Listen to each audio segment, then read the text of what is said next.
Good evening, you're watching Brass Tacks with me, Zakir Jacob. We're coming to you live from the CNN News 18 primetime studio presented by Green Lamb Laminates. The gloves are off between the Congress and the Aam Aadmi Party. In his first campaign rally for the Delhi elections in Selampur last night, Rahul Gandhi openly attacked Arvind Kejriwal and the Aam Aadmi Party. This is what Rahul Gandhi said, and he asked the crowd, the voters of Delhi, what happened to all the tall promises that Kejriwal and the Aam Aadmi Party made about combating corruption, about making Delhi into Paris, etc.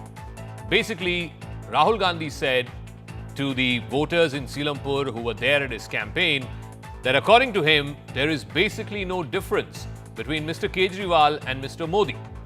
Because according to Rahul Gandhi, both of them end up making false promises and they deceive and cheat the voters of Delhi. Now, Kejriwal responded to that. He tweeted it and he sought to kind of downplay what Rahul was trying to say by saying that Rahul Gandhi came to Delhi today, he campaigned, he abused me a lot, but I'm not going to respond to him because Rahul Gandhi's fight is to save the Congress party, whereas my fight is to save the country. So clearly, there's a distinction between the manner in which the Congress is going about this and the manner in which the Aam Aadmi Party is going about this. So one thing is clear, that all is not well in the India alliance. The Congress seems to be attacking the Aam Aadmi Party because after all it is the incumbent party, and if the Congress has to grow, then it has to be at the expense of the Aam Aadmi Party. And the Aam Aadmi Party realizes this. If in Delhi, even if it were to lose 1 or 2 or 5% vote share back to the Congress, then that would damage the AAP way more than it would damage the BJP. The average Congress voter does not vote for the BJP, and vice versa. The average BJP voter does not vote for the Congress. But the AAP and the Congress voter is fungible. And that's what we've seen in numerous elections in the past. The BJP is also using this whole powwow between Mr. Kejriwal and Mr. Gandhi to say, where is the India alliance? Has the utility of the India alliance completely run its course? Has the India alliance now collapsed? And by the way, this is not just a Delhi story. This is not just a Kejriwal versus Rahul Gandhi story for the upcoming Delhi election.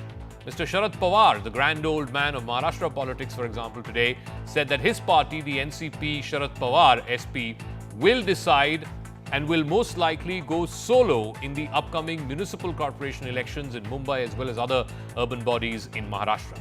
Now, this is similar to what Uddhav Thackeray and the Sena UBT said. This is similar to what many in the Congress in Maharashtra want.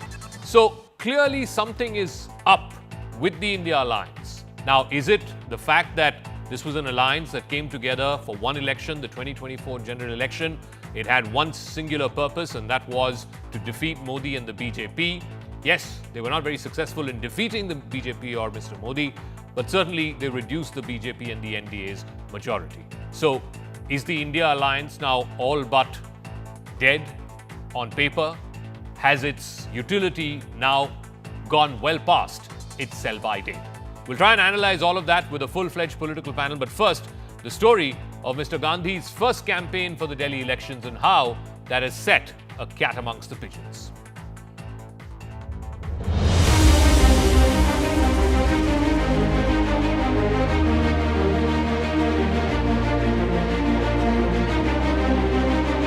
इनके नेताओं को लग रहा है कि वो जीत तो रहे नहीं है।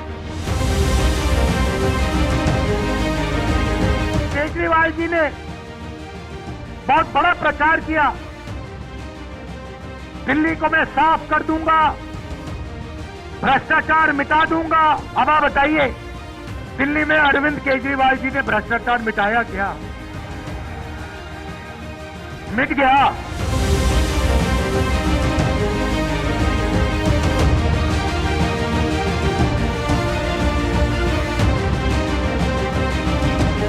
राहुल गांधी जी की लड़ाई कांग्रेस को बचाने की है, अरविंद केजरीवाल जी की लड़ाई देश को बचाने की है।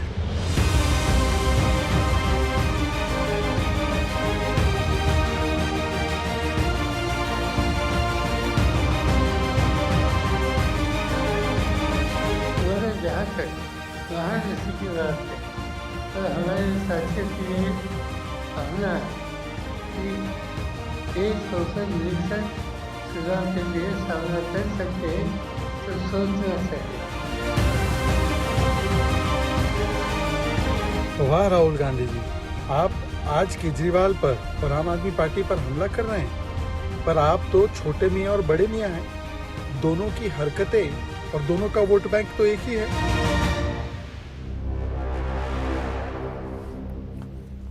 All right, so what is the political calculation here? And I want to break this down as per the results of the 2015 and the 2020 Delhi Assembly elections.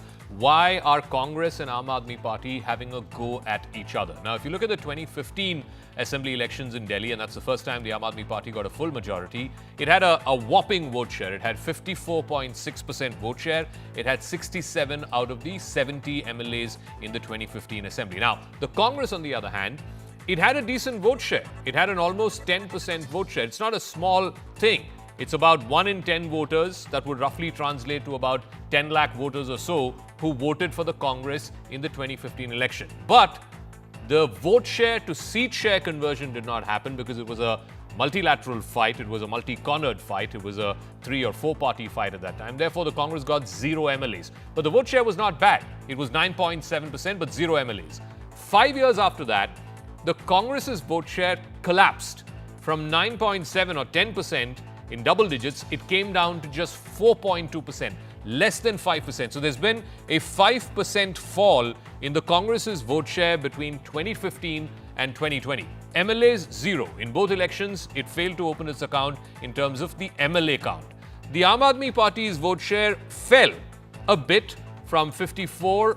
It fell down to 53.5. Its seat share also fell from 67 to 62. But what is clear is there was a 5% swing away from the Congress.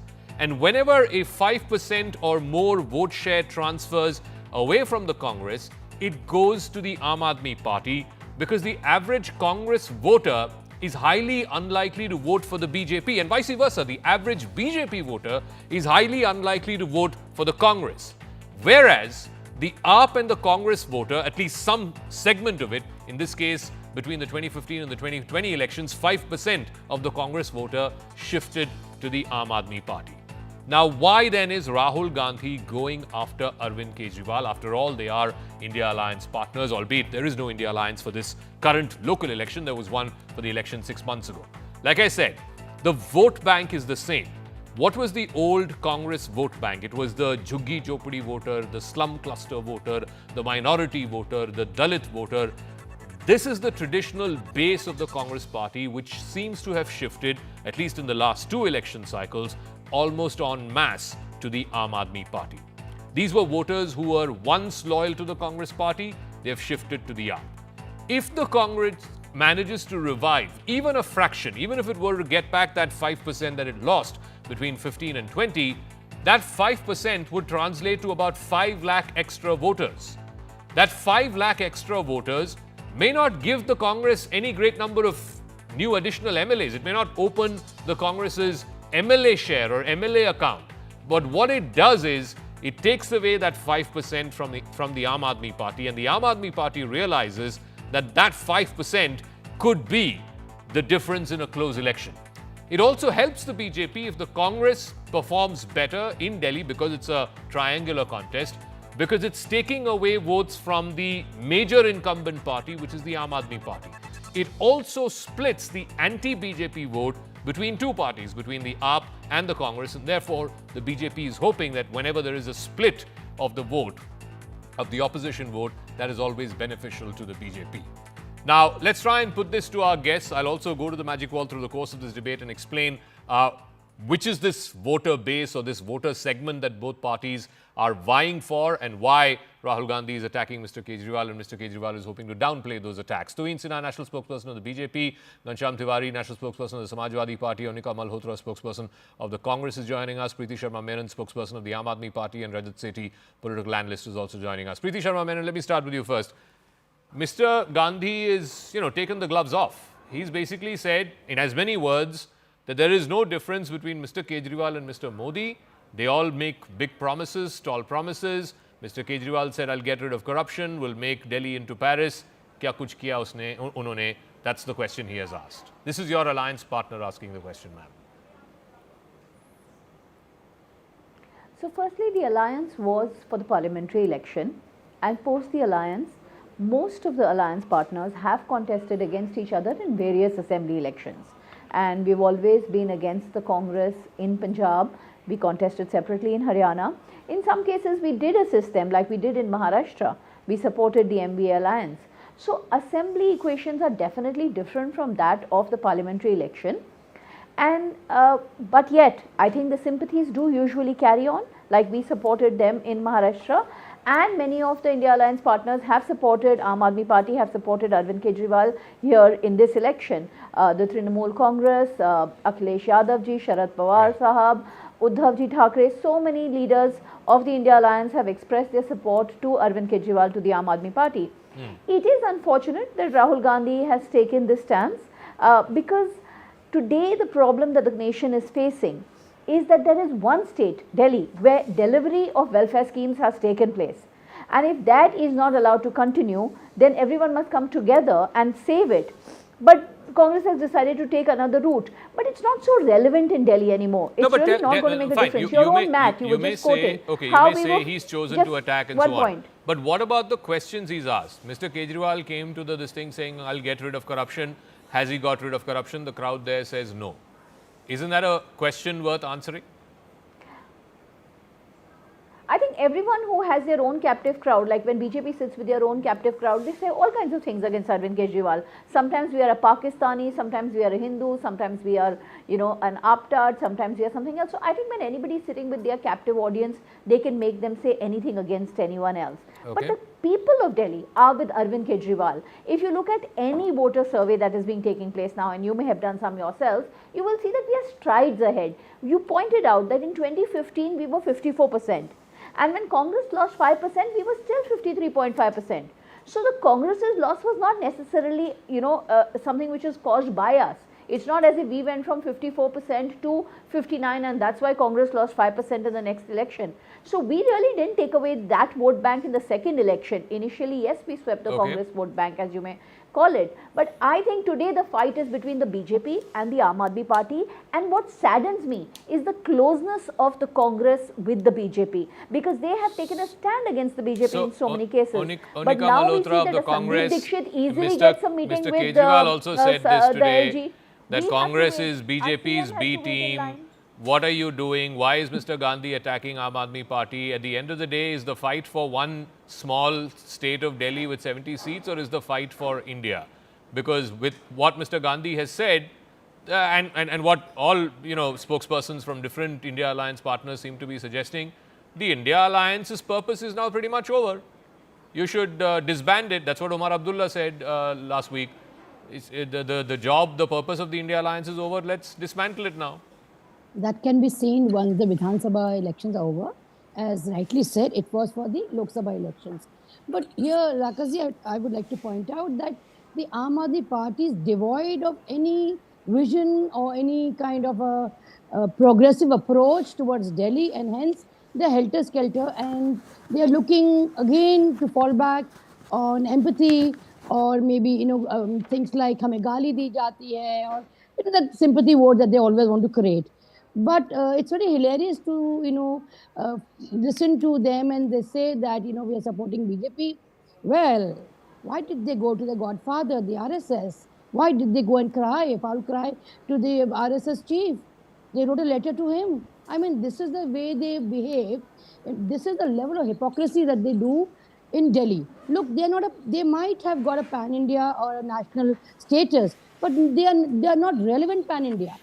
You see, they go and disturb other parties. Wherever there is a two-way fight between the Congress and the BJP, they want to pitch in and help the BJP. So your contention is in Haryana, in Gujarat, other places where AAP contested, they were helping the BJP's case. So why should you return any favor in Delhi, where the AAP is the incumbent party? Is that your contention? But then AAP can say they are a free political party. They can expand wherever they want to. Sir, that's another issue. The concern is that whatever welfare scheme they talk about, they call it bravery or whatever has prompted me to say that. I challenge them, let them give 101 this time in Delhi. People will not be lured because they have seen how they work in Punjab. They are a full-fledged government there.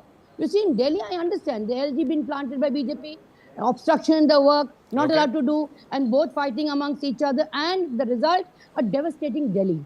a result that Delhi has been totally plundered by these two parties, Zakaji. And Punjab is a live example. They said environment... Tuhin Sinha, the point is that it suits the BJP if AAP and Congress are fighting against each other. It suits the BJP if the Congress actually does better. If you look at again between 2015 and 2020, in the 2015 election, BJP had 32.6% vote share and it had 3 MLAs. In the 2020 election, the vote share increased from 32 to 37%, but the MLA count went from 3 to 8. So ultimately, if the Congress vote collapses, that damages the BJP and that helps the Aam Aadmi Party. And vice versa, if the Congress is strong, it helps the BJP more than it helps the Congress, or more than it helps the Aam Aadmi Party. Good evening, Zaka. Good evening, everybody. Well, honestly, we don't look at it that way, because whether they make an alliance or whether they fight independently, fact is that both Aam Aadmi Party and the Congress Party are the same. And look at they follow a bizarre pattern.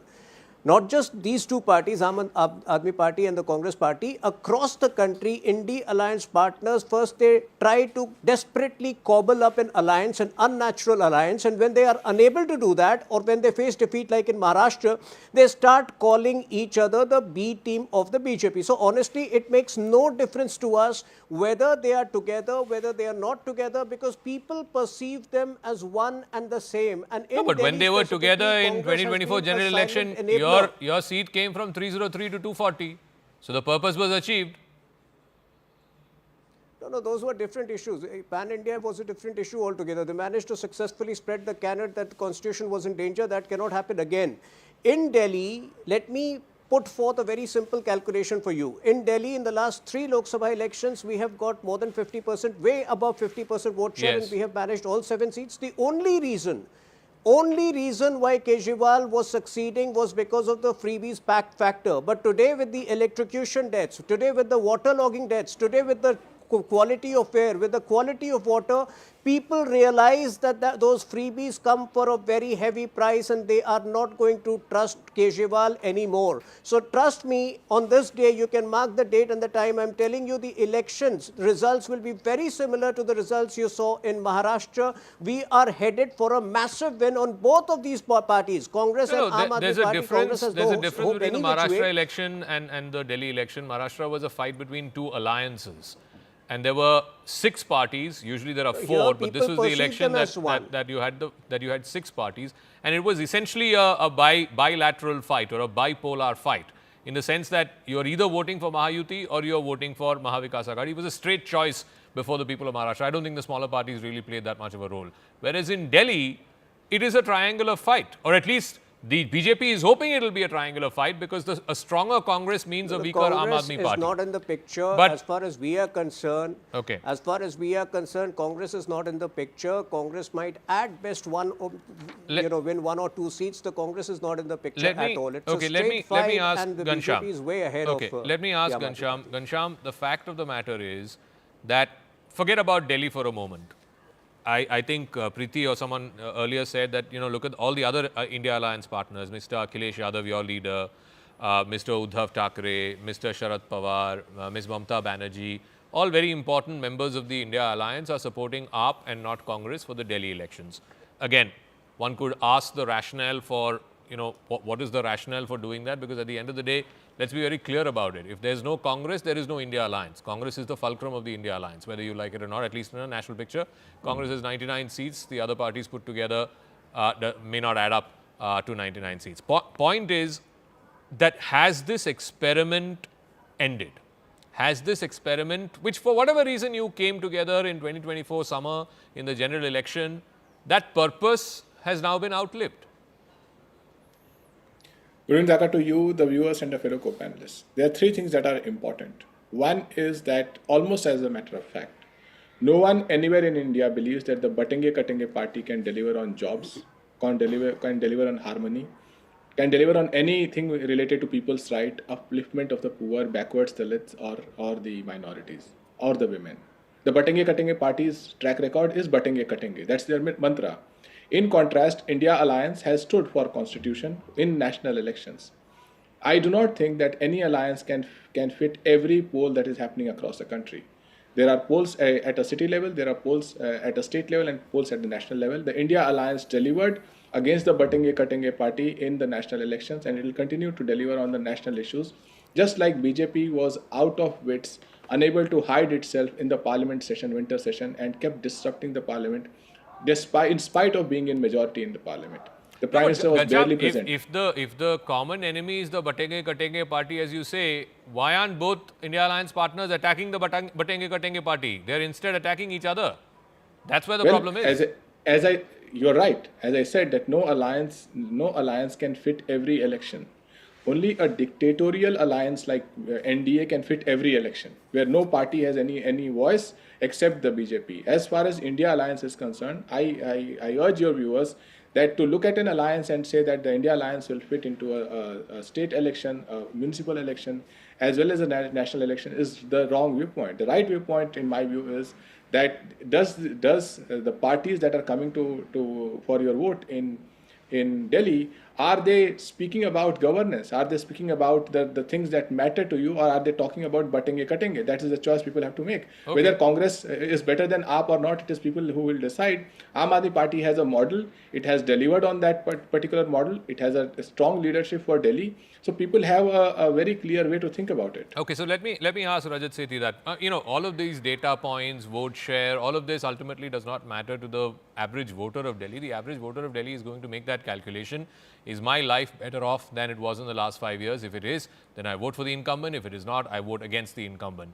But the point is, Rajat, that ultimately, if an election has to be decided on the track record of the incumbent, then neither of the two opposition parties, neither BJP nor Congress, is actually questioning the record of the incumbent. Today, for example, there was this huge controversy around this juvenile who was apprehended for making hoax calls, and then there is some connection between his parents and an NGO, and that NGO reportedly funded the Aam Aadmi Party. You think that this is what the average Delhi voter cares about? Absolutely, Zaka, you bang on that. You look at the last 30 days of electoral conversations, electoral narratives that are floating around in Delhi. Delhi is one of the most promising cities of a fastest growing major economy in the world. And look at where we are. Do we even compare with other cosmopolitans around the world?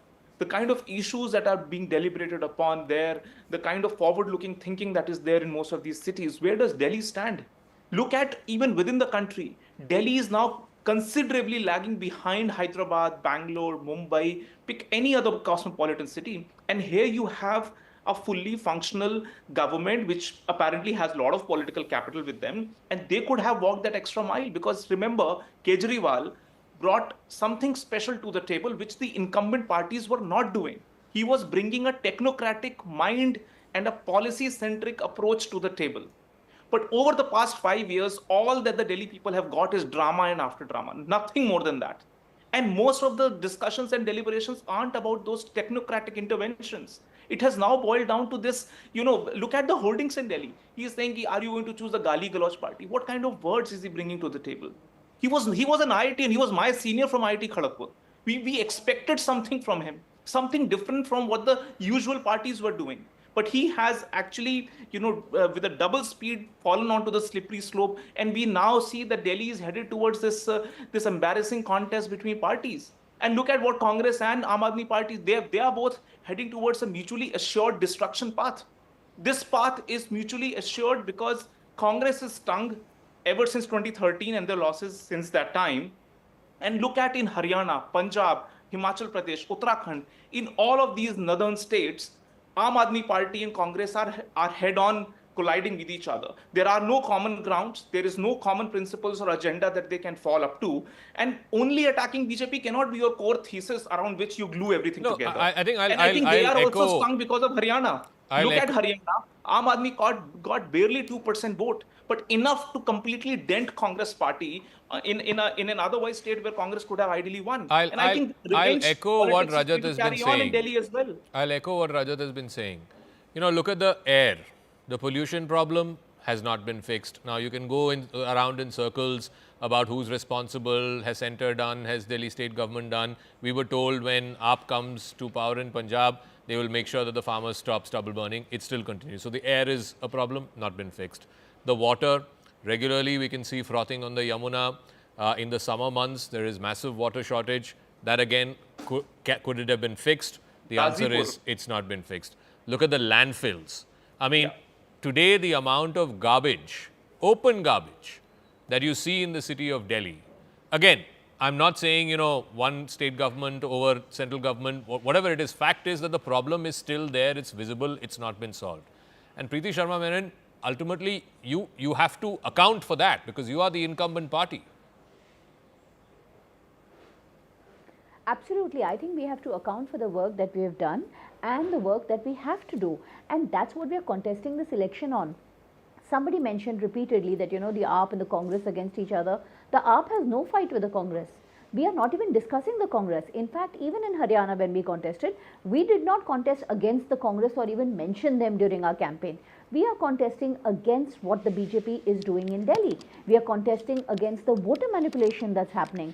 We are contesting against the distribution of cash, absolute monies and objects being given to which the Election Commission sadly has not taken cognizance of yet, though they assured us that they would. So there are huge issues happening in Delhi and sadly Congress doesn't see that issue.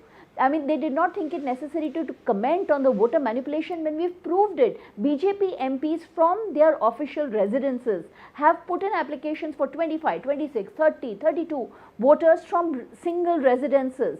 And that's something that the Congress thought that it was not necessary to complain about. But we did. We saw that voter manipulation has happened in the past in Maharashtra, and we will not allow it to happen in... What's in it? These are the issues. Ma'am, what's in it for the voter? How does it concern the Delhi voter? Yes. Open landfills concern the Delhi voter. Bad air during winter months, stubble burning, that concerns the Delhi voter. Bad infrastructure, bad roads, that concerns the Delhi voter. I mean, speak to that, please. Correct. May I speak on that? Yeah. Please, I will. So, as far as infrastructure has gone, in the last 10 years, from 2015 to now, the metro network has grown from 200 kilometers to 450 kilometers, in which both the state and the central government have worked together. 10,000 kilometers of new roads have been laid. 38 flyovers have been added. Buses have gone up from 5,000 to 7,700. 6,800 kilometers of sewage lines have been put. 4,000 kilometers of new water pipelines. 3 lakh cameras have been added. From 66,000, the street lights have gone to 4 lakh. There has been tremendous work done on infrastructure besides the work that we do on health, education, bijli, pani, which is the standard work that we do. And then you are on the ground. If you go on the ground, you will see people... So she's rattled out the infrastructure changes, Onika Malhotra. Do you see that on ground on Delhi? AAP is convinced that they have delivered. What they have promised, they have delivered. Raka sir is evidently clear that we still have to do more, but they are just tom-tomming their false promises as they've always been done, and that is why they are deviating from the main issues in this election. Repeatedly, they have again started saying that we are being abused or we are not allowed to do work. They've never spoken of the work they've done. All they speak about education and health, which is actually not there. No, but she just gave 400 kilometers of metro, 10,000 kilometers of roads, those were all data. 4 lakh street lights, and so on. On their These are government figures. Can you tell us what they have done for the hospitals? What they have done for the roads? Nothing has been done, which is virtually impossible. What are they saying? I can tell you what we've done for the hospitals. Data, which now is that not relevant. May I please? 1 minute, ma'am, I have not disturbed you, please. From 9,500 hospital beds have gone up to 13,500. And by next year, they'll go up to 30,000 because they're under construction. You're going to get it back. I'll give you the data. I'll give you the data with the names of hospitals. Get it left, right and center. This time from the voters. All right. I have to wrap up. Let's discuss details. Yeah, Tuhin, final word. Details of all 400 kilometers of metro, 1,000 kilometers of roads, bridges. Aam Aadmi Party, Since the Aam Aadmi Party is waxing eloquent on infrastructure, let me tell you why we call them Apada. 18 waterlogging deaths in just July, August this year in a place like Delhi where it barely rains 4 or 5 times heavily in a year. 26 electrocution deaths in the last 1 year due to naked wires. 1/3 of Delhi children are suffering from asthma-related problem because of repeated, because of successive problems every year of toxic air, which they could have easily controlled in the last 4 years ever since the government in Punjab came up. And, 65,000 fake patients in their mohalla clinics, 3 deaths of children because of contaminated syrup. This is the legacy, this is the Aapda legacy which we are fighting. And they still have the audacity, they still have the gumption to talk about infrastructure. Okay. I think, the plight of Delhi is such that people are. I'll leave it. I'll leave it to the wise voters of Delhi to decide whether, in the last 10 years, all of these changes that Preeti Sharma Menon has outlined, they're actually seeing that visibly on the ground, or, as Tuhin and Onika have said, is this just a lot of, marketing and gimmickry and so on, and whether or not delivery on the ground has failed to keep pace with the promises that have been made. Ultimately, the voters of Delhi will decide on the 5th of February which of these two narratives they believe in and which is more closer to the reality. Let's now shift focus from Delhi to Karnataka, where there's a fresh fight that's brewing between the state government and the centre. Chief Minister Siddaramaiah has alleged that there was injustice to the state in terms of devolution of taxes.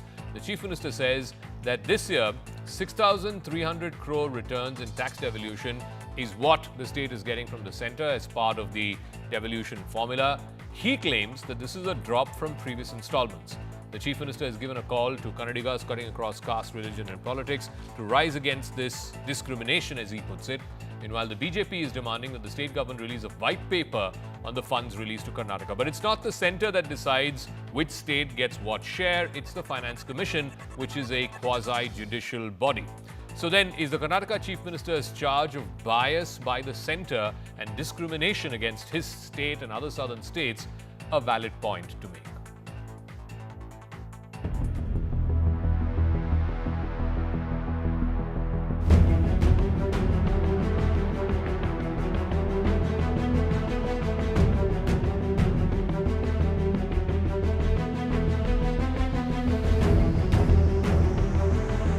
The real issue is why are these bills not paid according to them? See, I'm not privy to the details.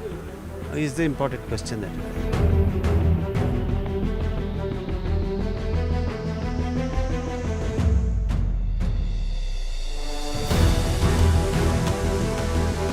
Read the white paper. Don't wrong things, false allegations. No false allegations.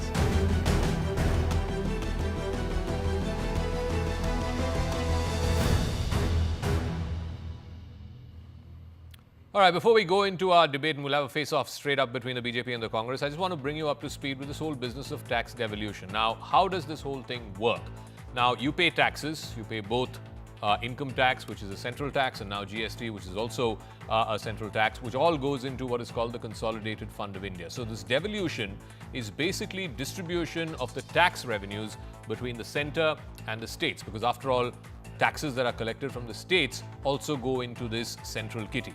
That division of how much each state gets is a recommendation that is put forth by the Finance Commission. And from time to time, we've had Finance Commissions. Right now, it's the 16th Finance Commission under Mr. Arvind Panagaria, the former Niti Aayog chief. This commission is constituted every 5 years, and they come up with a formula. Now, the basis of that formula is equitable and fair distribution between various states, a devolution that is based on specific criteria for each state. So, for example, let's say Bihar is a more backward state, requires more funds, then there is a certain proportion that is allocated to a state like Bihar. Or a Maharashtra or a Karnataka, Tamil Nadu, Gujarat, which are more industrialized states, which are more developed states, which don't need as much funds from the centre or the consolidated fund, they are given a slightly less proportion because clearly they are at a slightly higher advanced stage of development. They are slightly more industrialized than a state like, let's say, Bihar or even any of the Eastern Belt states, as it were. So this is something that is attuned every 5 years, basis recommendations made by the Finance Commission. Now, the central government's claim is, before the Modi government came to power, the devolution, the total devolution to states was about 40% or so in that ballpark. And that the Modi government has raised that to 43% for all the states. Now, within that, which state gets how much? Again, Maharashtra is the highest tax-paying state in the country. Is it getting back every single rupee that it gives to the center? No, because it can't give back every single rupee back to the state, because there are other states which require much more funds and central support than, let's say, an industrialized state like Maharashtra. Anand Gurumurthy is spokesperson of the Karnataka BJP. Brijesh Kalappa is advocate and with the Congress. He'll be joining us in a moment. But let me start with you, Mr. Gurumurthy.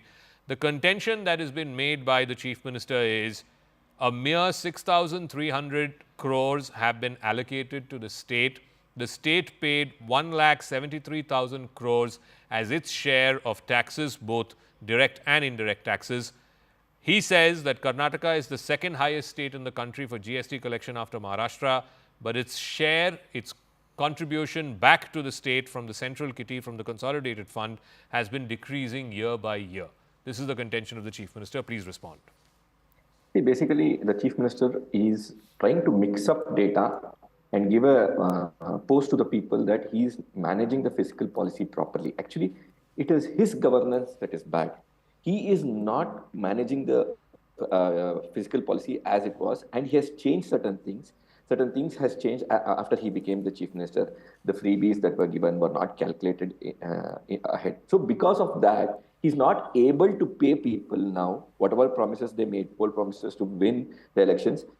Now they are not able to pay the people. And for that, they're taking loans, which is still not enough. And because of that, he's pointing fingers at the center. You can clearly see the data that it is almost for the, from 2004 to 2014, if you see, whatever tax devolution happened to Karnataka, it is 3 times more now from 2014 to 24. Okay, despite this, the Chief Minister has to tell, now he has more money to spend, but he's not spending it in the right way. There's a lot of corruption happening in Karnataka state, which our party is pointing But Mr. Gurumurthy, it's not just Mr. Siddaramaiah. The other southern chief minister is also making the same point. Pinarayi Vijayan, who is the Kerala chief minister, has said, this is his charge, that the centre has made a curtailment of 57,400 crore rupees in the state receipts. That is, what goes from the centre's kitty to the states, he claims has been a cut of 57,400 crores. Mr. Stalin, the Tamil Nadu chief minister, has said that the centre is trying to limit the borrowing capacity of states, and this violates fiscal federalism. So it's not just one Mr. Siddaramaiah. It's also chief ministers of other southern states. There are 2 points. 2 points I want to answer you. One is all non-NDA states are doing. So I'm going to respond to that. Second thing is, first of all, let me respond to that part. See, you say that all the states, all these non-NDA states are telling this, and there is a curb on state government. Why there is a curb? There's no curb, okay, but there is a limit which has been agreed by everybody. So all this complaint of curb and everything is not, something which has come up today in the Narendra Modi government. It's there in India just to ensure that no states go beyond some parameter. And they go into a debt, and finally the central has to subsidize. That should not happen. And so they have a cut. Now the second thing is, like, what we have to observe is these people are not talking about the defense budget. That is for the entire nation. All the southern states also, our navy protects the waters for the entire country.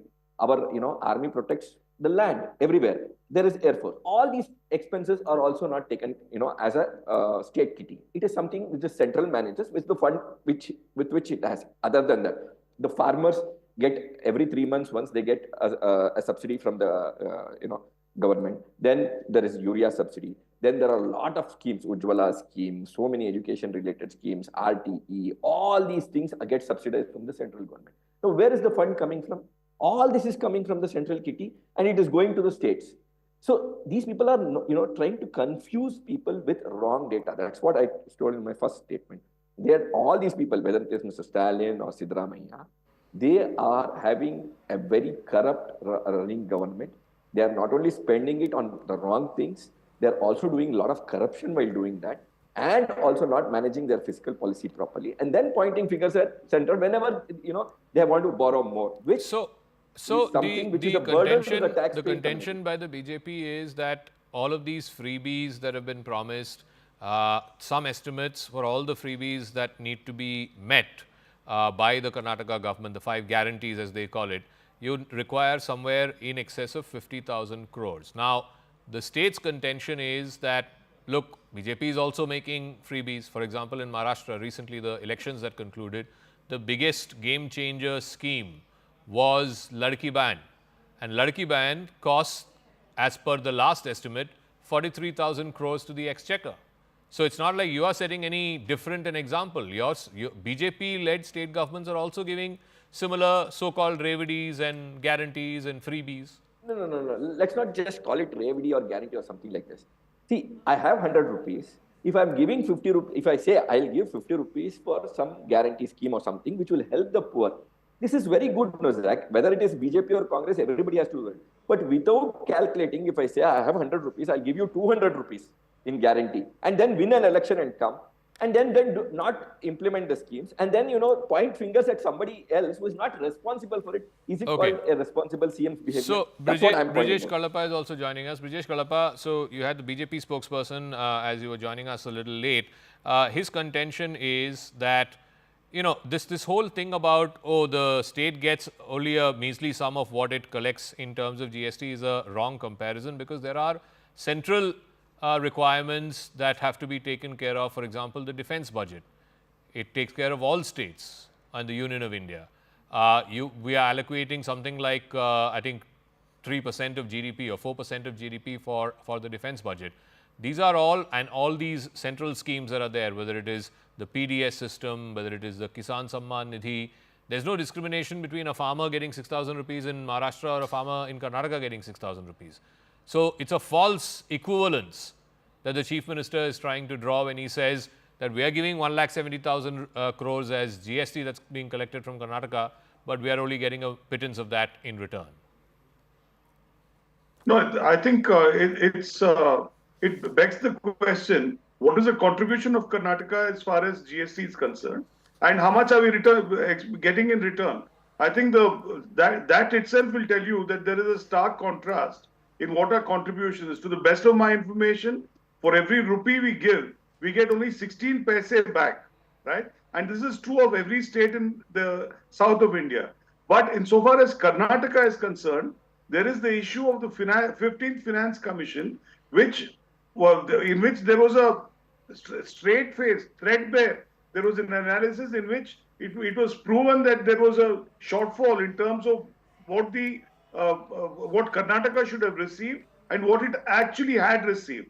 So I think not just in terms of how much the state is contributing, and this is an issue which has been ongoing. But Brijesh, if I were to extend that same logic, if you look at how much taxes are collected from Bangalore as opposed to all the rest of Karnataka, then Bangalore citizens can also make that same complaint that we pay 50% of the state's taxes, but we don't get as much back into the city.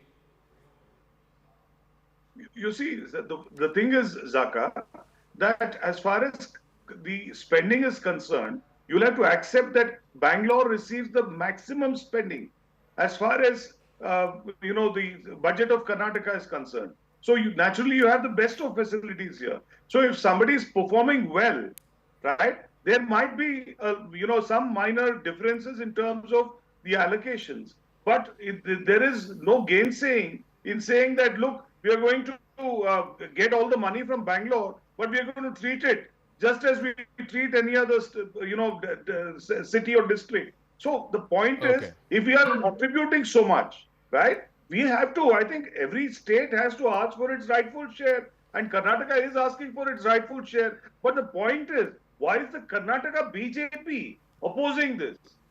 They should join the chorus. We'll see how that plays out both in Karnataka as well as in some of the other southern states. For the moment, I'll leave it at that. Anand Gurmurthy and Mr. Brijesh Kalapa, thank you very much for joining us. I want to move on to a quick break here on the program. When we come back on the other side, 15 months after the Hamas attack in Israel, in which 1,200 Israelis were killed and it began the war in West Asia, now a ceasefire is very much on the cards. Negotiations have reached the final stage. I'll decode what the contours of this agreement, this ceasefire, are.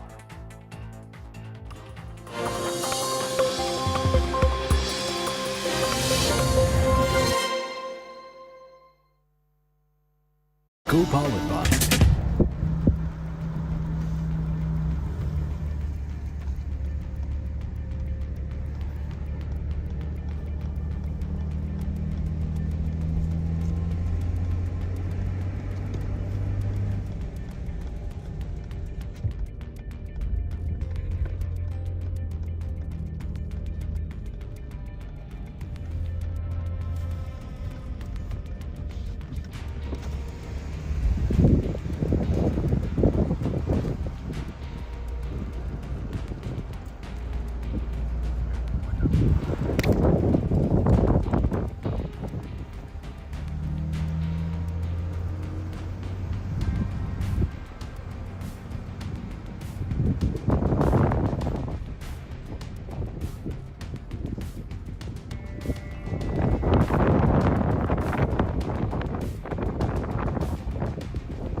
No, I need. Wait.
Welcome back to Brass Tacks. This is a big international story. A ceasefire is likely to be announced between Israel and Hamas. And if this official announcement is made, and it's likely to be over the next few hours, it could potentially bring to an end the 15-month-long war in the Middle East. Now, what are the contours of this deal? As per this deal, Hamas is likely to release as many as 33 hostages. Remember, there are about 100 or so who are still in Hamas captivity. This is the first phase of this ceasefire agreement, which is expected to come through in the next few hours. And as part of that first phase, 33 hostages are likely to be released. The US President Joe Biden has been working on this. He has said that a ceasefire and hostage release, both of it, is on the brink of coming to fruition. Both the ceasefire and the hostage release are key components of how this agreement is being brought about by these two warring parties. Remember, the envoys of both Joe Biden, Brett McGurk, and Steve Witkoff, who is Trump's new envoy for the Middle East, both of them were part of this negotiating process. The mediators gave both Israel as well as Hamas what is the final draft of the ceasefire agreement.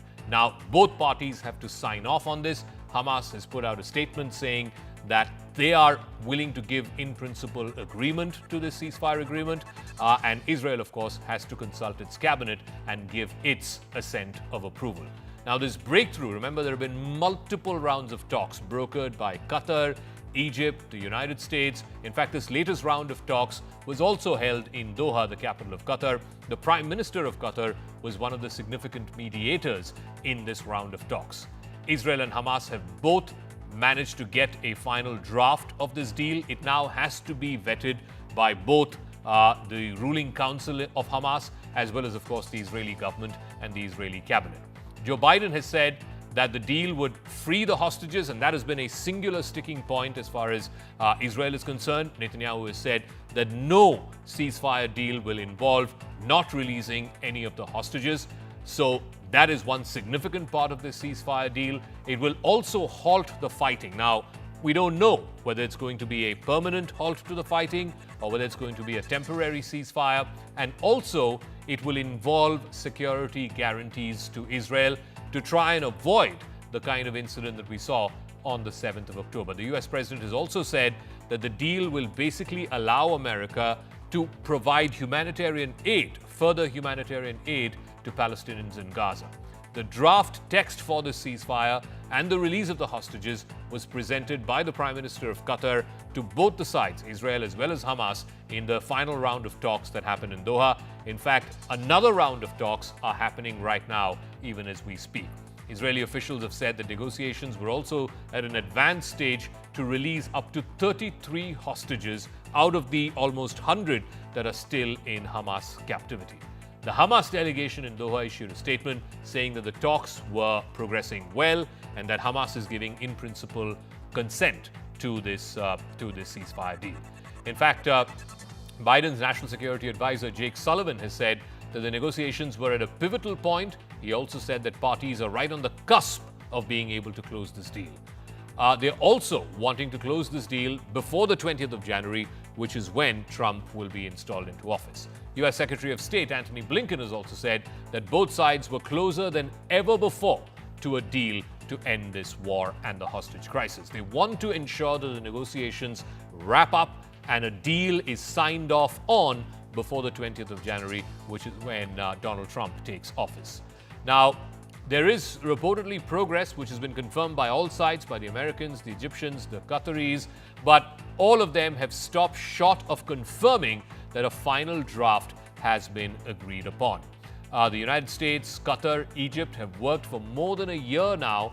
There have been multiple rounds of talks, not just in Doha, but also in Cairo, some talks in Paris as well, to try and find an end to this war, this 15-month-long war, which began with the attacks that happened on the 7th of October, in which over 1,000 Israelis were killed.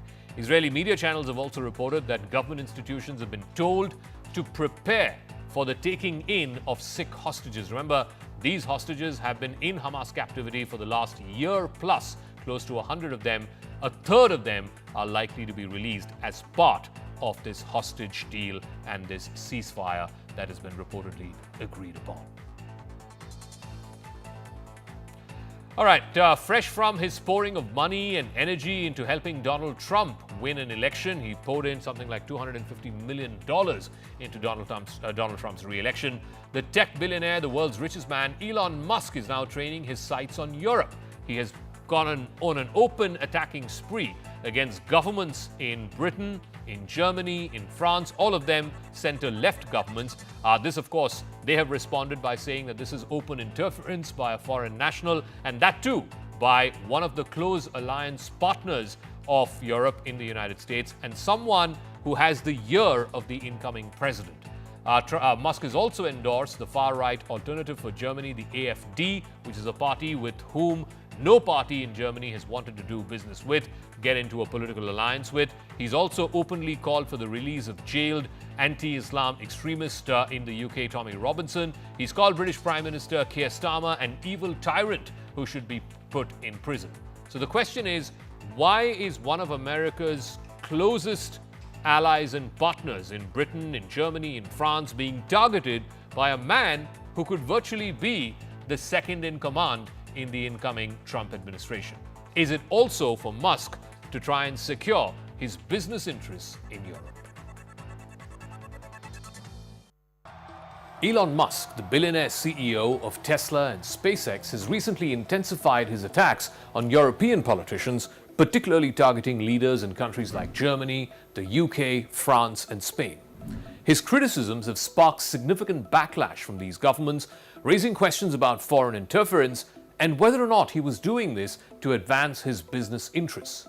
There are also questions being asked on the implications of his actions on international ties between the United States and Europe.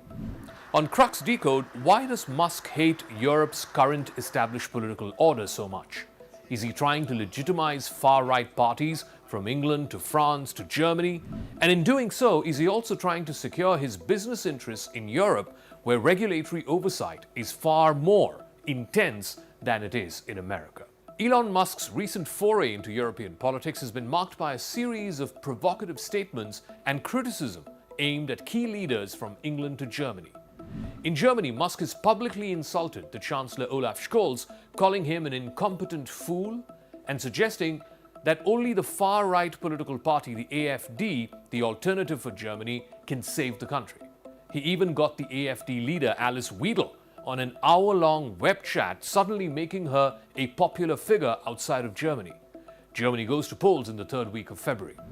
In the UK, Musk has criticized Prime Minister Keir Starmer repeatedly, accusing him of complicity in serious crimes during his time as the head of Crown Prosecution in what is famously referred to as the grooming gangs case. He's even suggested that America should liberate the people of Britain from their tyrannical government. He's accused Starmer of being complicit in, quote, the rape of Britain. In France, French officials have expressed concern over Musk's influence. Foreign Minister Jean-Noël Barrot has urged the European Union to take action against what he describes as Musk's interference in domestic politics. And the Spanish Prime Minister Pedro Sanchez has accused Elon Musk of inciting hatred and leading a reactionary movement across Europe. So why exactly is Elon Musk doing this? There is speculation that Musk's aggressive stand may be linked to lucrative contracts for his companies. As he seeks to expand Tesla's market share in Europe and enhance SpaceX's satellite services, he has started to align himself with far-right political parties, and that could be seen as a strategy to gain favor with potential political allies in these countries. However, this approach does risk alienating established political parties and political structures, and that could lead to a huge regulatory pushback against his businesses. The responses from European leaders have been swift and united. They have condemned Musk's comments, they've called it inappropriate, dangerous, and outright interference. Now, how may they react to it in a further strident fashion? Well, there could be regulatory action. There are calls for stronger regulatory measures on Musk's platform, Twitter, or X as it's called now, particularly when it concerns his role in spreading misinformation and influencing the political discourse. We saw that, for example, in England last year, when some of that disinformation led to riots in Southport. The European Union has a Digital Services Act, or the DSA, and that could become a potential framework for action against Musk. Musk has frequently clashed against the EU and the Digital Services Act, with the Rulemaker Commission opening an investigation into X under its content moderation law. Leaders like Emmanuel Macron, Olaf Scholz, they have publicly criticized Musk's interventions.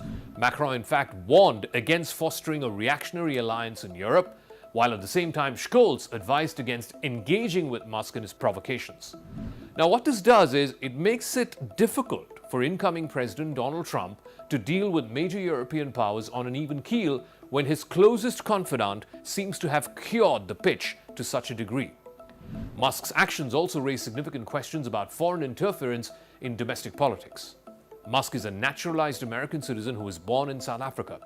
European leaders are concerned that his influence can undermine their respective political systems. The notion of a foreign billionaire meddling in national affairs is particularly sensitive in light of recent global events where misinformation has played a pivotal role in shaping public opinion.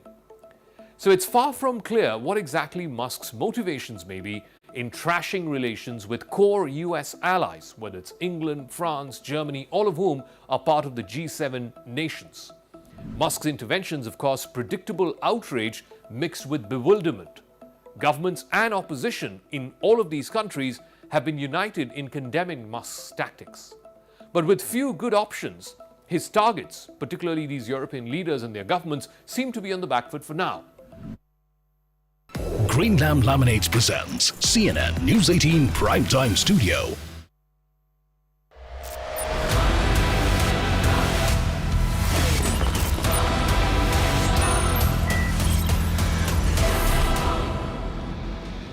We're live from the CNN News 18 Primetime Studio.